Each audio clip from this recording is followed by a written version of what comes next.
Hey everyone, it's Renee and I am here today with some pumpkin spice and everything nice.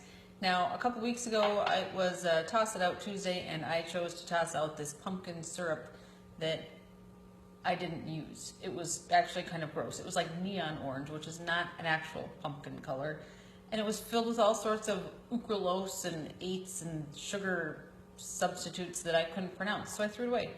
But I decided to make my own pumpkin spice syrup. And I know you're probably thinking, lady, don't you have anything else to do?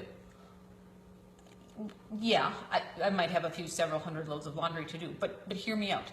Next week we are hosting Thanksgiving, and when you are the host, you are expected to provide your guests with some sort of fun holiday spirits, libations, whatever you want to call it. So I have this pumpkin syrup, and the neat part is that, yeah, I followed the recipe, but true to my grandmother's form, I didn't follow the recipe. I actually decreased the sugar in it a lot. And so what it is cubed up pumpkins, a lot of cloves and spices and cinnamons and things like that. And it hung out on the stove for a couple hours. And so now my house smells amazing. And I'm going to strain it through this cheesecloth. And I'm not gonna let all of this strain. But here's the deal. What comes out is this controlled pumpkin spice syrup that I am in charge of. No fake sugars. I can control how sweet it is. And then after it strains off, we have this lovely golden pumpkin spice goodness. Yeah, there's sugar in it. But when my guests come, I can't be the lady that's like kicking sugar out at the door. Nobody wants to come to somebody's house for Thanksgiving that serves only kale chips and water, okay? Like, hear me out here. My family grew up, we drank Budweiser and played cards at holidays. So, you know, you gotta kind of roll with the punches and stick true to who you are. And that's who I am.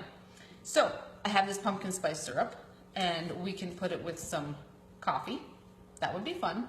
You know, like, there's not a Starbucks within 75 miles, so let's live a little. I might even put on some whipped cream. Or there's pumpkin spice tea. This would be a nice little nightcap. Or if you put something in a glass with some ice and shake it up with some brown liquid from a guy who sails the seas and he's, you know, like a captain, that is really good stuff. Just saying.